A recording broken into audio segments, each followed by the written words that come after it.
U.S. President Donald Trump announced an indefinite extension to the ceasefire with Iran following requests from Pakistan to allow more time for diplomatic efforts. Pope Leo XIV denounced the lust for power and the colonization of Africa's minerals as he made a stop in the final leg of his tour of the continent in Equatorial Guinea.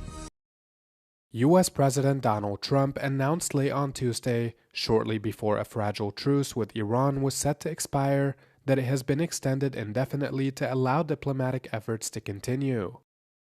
Trump says the extension comes after Pakistan's Prime Minister Shehbaz Sharif and top military official Field Marshal Asim Munir made a request as they scramble to arrange the second round of high-stakes peace talks in Islamabad.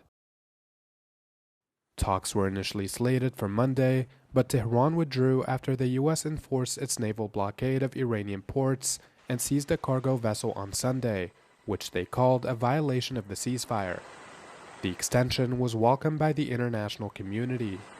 It is very important that we give continuity to the process. This is a complex process.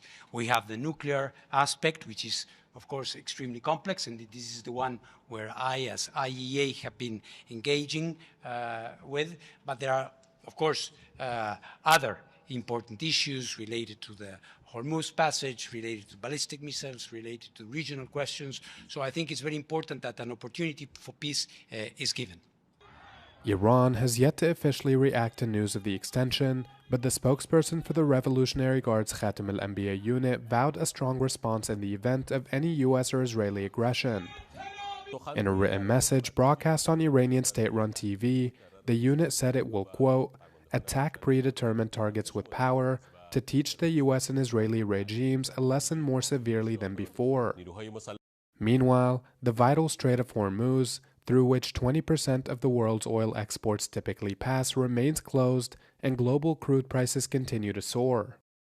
Brent crude, the international standard, traded at close to $99 a barrel on Wednesday, up roughly $4 per barrel compared to a day prior, as markets anticipated a resumption of hostilities.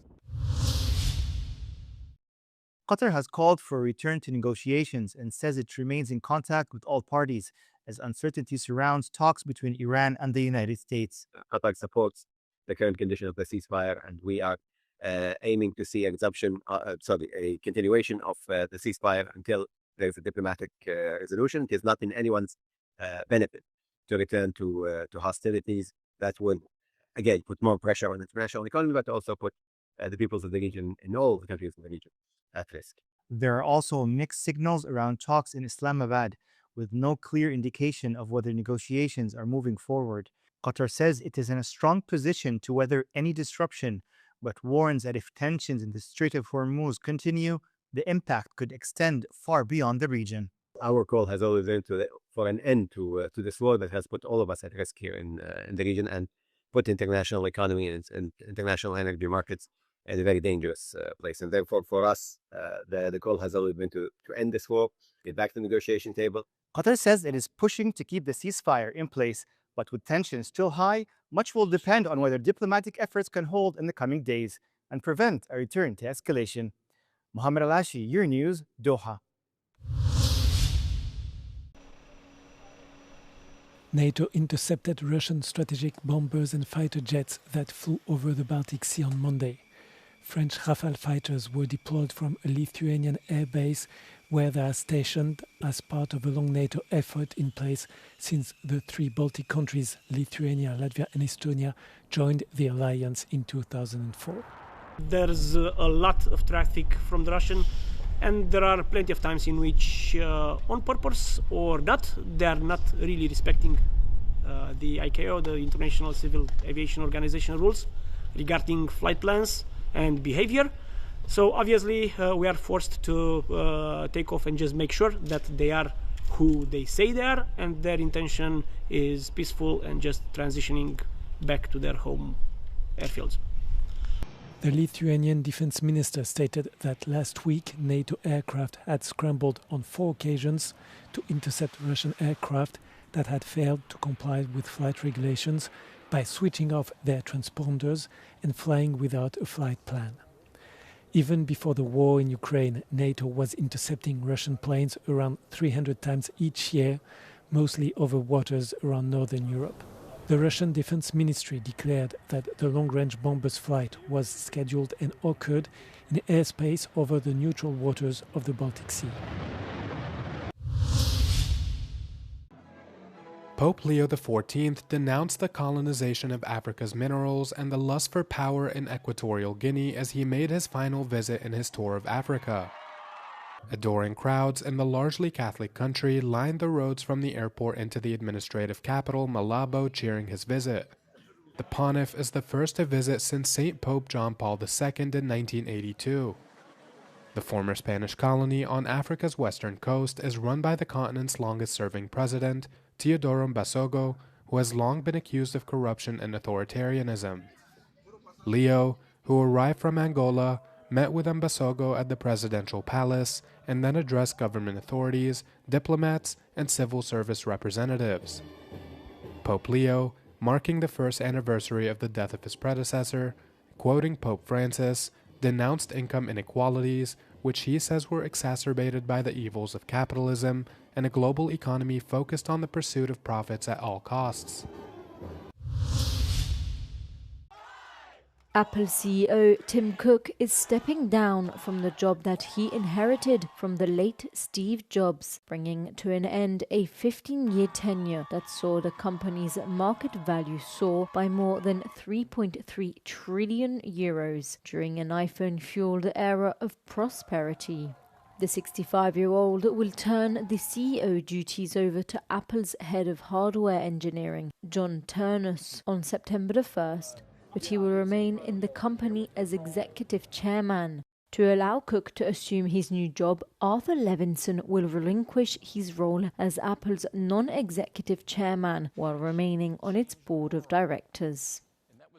Ternus, 50, has been with Apple for the past quarter-century, including the past 5 years overseeing the engineering underlying the iPhone, iPad and Mac. Cook joined Apple in 1998 and became CEO in 2011. The company said that the leadership transition was unanimously approved by its board of directors and followed a long-term succession planning process.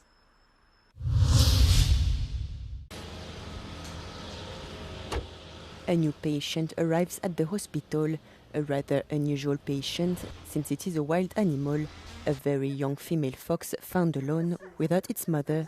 Donc là, on a un tout petit renard qui doit avoir 2 semaines, qui a été trouvé dans le jardin d'une dame. Taken in by the teams at the Wildlife Hospital on the grounds of the National Veterinary School, the young fox is being examined. Elle n'est pas en hypothermie, elle n'est pas déshydratée, donc elle est relativement stable quand même, et voilà.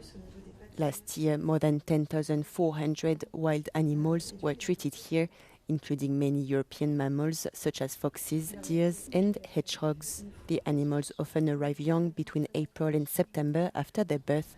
The caretaker's goal to prepare them for return to the wild. Une fois qu'ils auront atteint un poids qu'on estime convenable, ils seront transférés dans le centre de réhabilitation jusqu'à ce qu'ils soient vraiment assez grands pour passer dans un enclos de relâché progressif. Non-invasive species are not released. Between 60 and 80% of the animals that arrive here are victims of human activities such as road collisions. Donc dans un sens, on a une responsabilité à aussi prendre en charge ces animaux qui se retrouvent ici dans la majorité des cas à cause de nous. Donc de leur offrir une seconde chance, un espace de soins. The veterinary hospital is managed by the Faune Alpha Association, which was founded nearly 40 years ago. It primarily operates thanks to donations and the work of volunteers.